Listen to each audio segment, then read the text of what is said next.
बिस्मिल्लाहिर्रहमानिर्रहीम। अस्सलाम वालेकुम। अल्लाह ताला की रहमत करम फजल और शुक्र के साथ शुरू करते हैं आज का ब्लॉग। क्या हाल चाल सारे दोस्तों का भैन भरावां दा ठीक ठाक हो? अल्हम्दुलिल्लाह जी मैं ठीक ठाक तो उम्मीद करना कि तुसीं सारे ठीक होवोगे।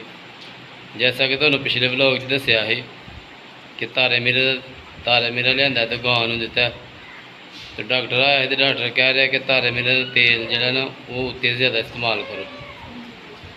तो तेल तो है नहीं मिला, तारा मेरा लैके आ तो वह कह रहा कि इन्हूं नवाओ गां नूं, पहले नवा के डटोल दे नाल फिर ये तारे मेरे स्प्रे करो तो देसी तेल जिहड़ा वो पियाओ।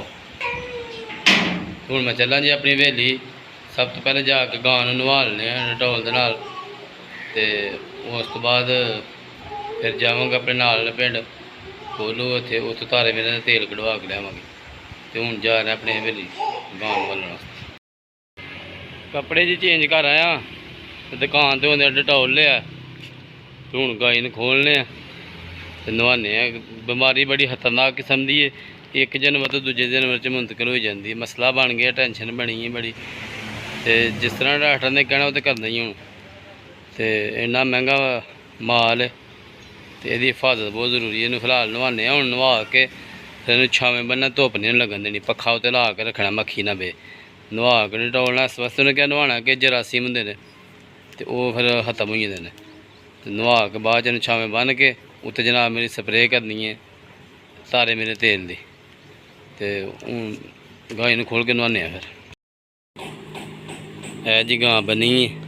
फिलहाल तो धुप्प आ गई है तो सुबह सुबह का टाइम है, नहीं हले धुप्प तेज नहीं, पक्खा लाया पिछे तो इन्हूं खोल के हूँ उस साइड ते खड़ने।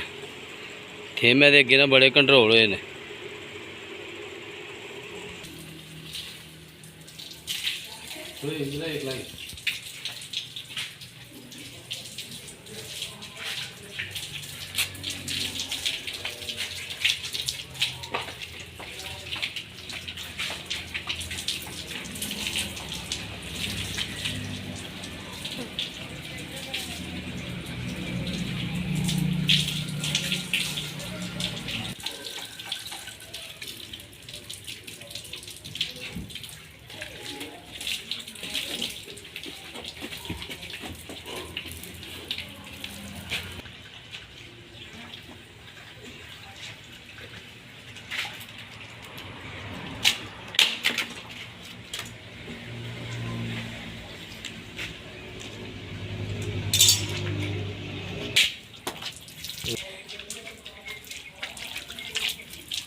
गाय जी नहा चलिए तो नहा लंदा है तो मक्खी वगैरह ना बहेगी तो मक्खी तो एक डंगा तो बमारी दूजे डंगे तक जाती इस वास्ते करके नहाड़िया हूँ बेहतरीन करके हूँ खुश होंगी तो स्प्रे करने।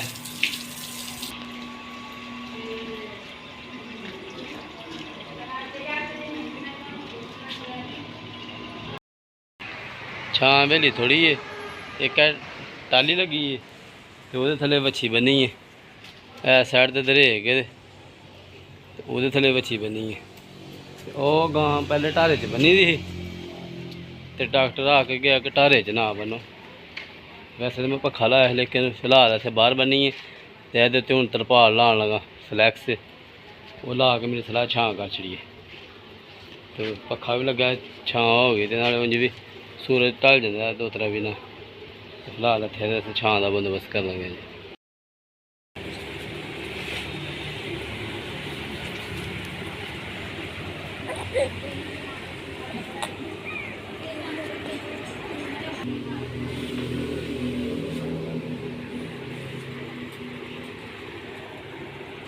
ये देखे हम छाल कर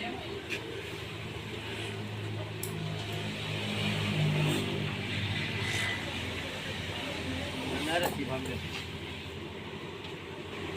बनी है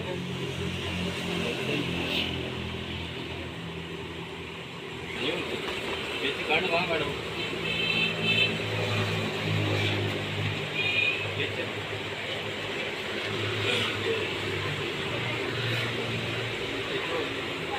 चार माल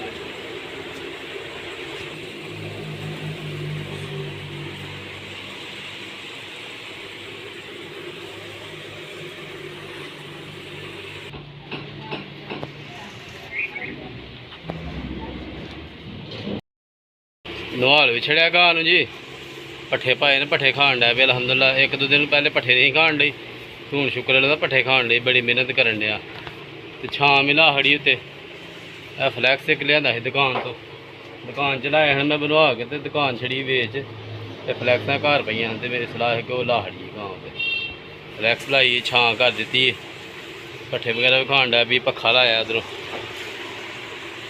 सारे भैन भरा जिन्होंने किसी को डंगर को मसला यहो जहा तो सही तरीके एहतियात करो।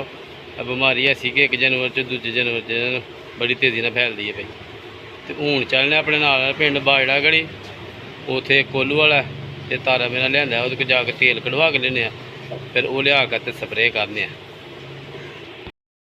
गाई नहाल के आए तो रपैन चलती भी नाल अपने तो भाई रजवान कह लगा कि मैं नहाना मैं भी गंदा हाँ बाबा मैं चलो उत्थे नहाने फ्रैश हो जाते ठीक ठाक करके रजवान भी चला नाल रजवान तू चल के नहाने खड्डर पैन ते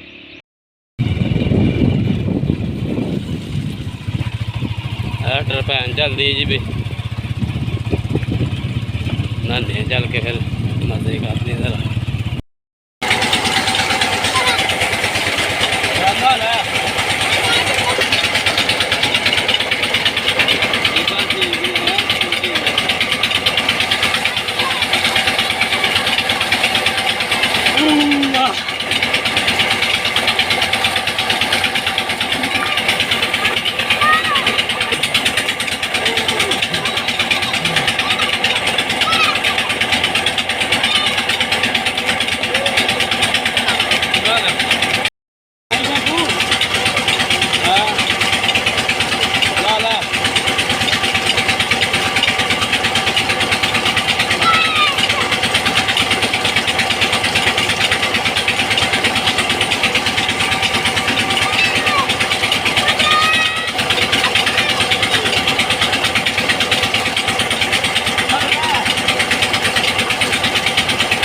शैम्पू नहीं लाने का मैं लाना डर लगता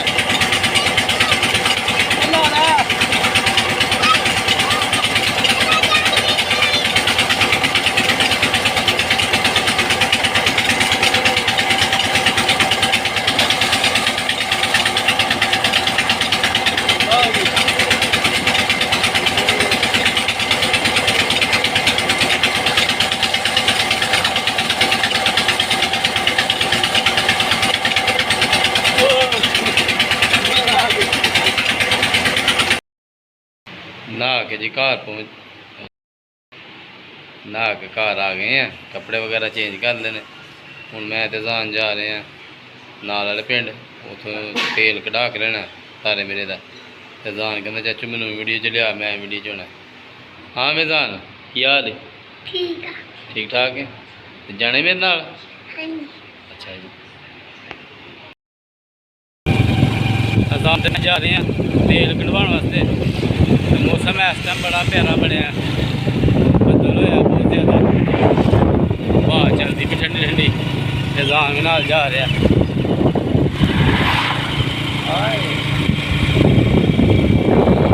चाची मैनू नाल लैके जाई दस चल के तेल कढ़ा के दे मैं तो जान जा रहा जी जान माशाल्लाह राह च नगमे बढ़ता जा रहा तो तुहानू सनांदा रहा जान सलाह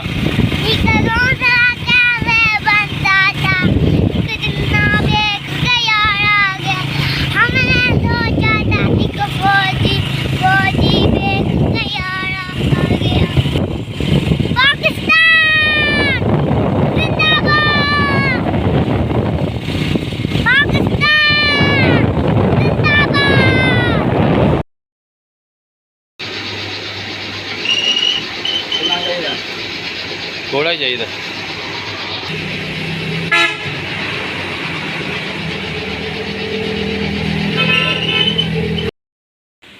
तेल लिया तारे मीरे का बड़ा महंगा तेल मिले 1000 रुपये किलो तो 1 किलो लैके आए।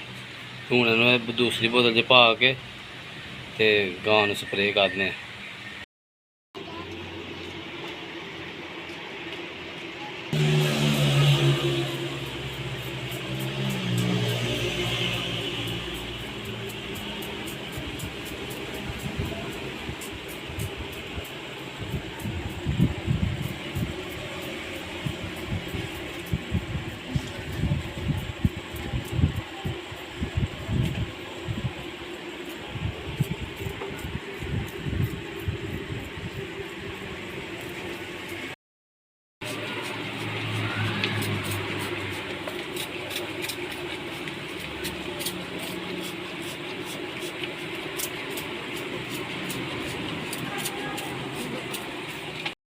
स्प्रे जी कर छड़ी है तो जिन्ने भी मेरे भैन भरा वीडियो वेखते पे अगर किसी जानवर को मसला है तो वह सीरीयस होकर जो इलाज करवाए। बीमारी ऐसी है कि एक जानवर तो दूसरे जानवर च बड़ी तेज़ी नाल मुंतकिल हो रही है।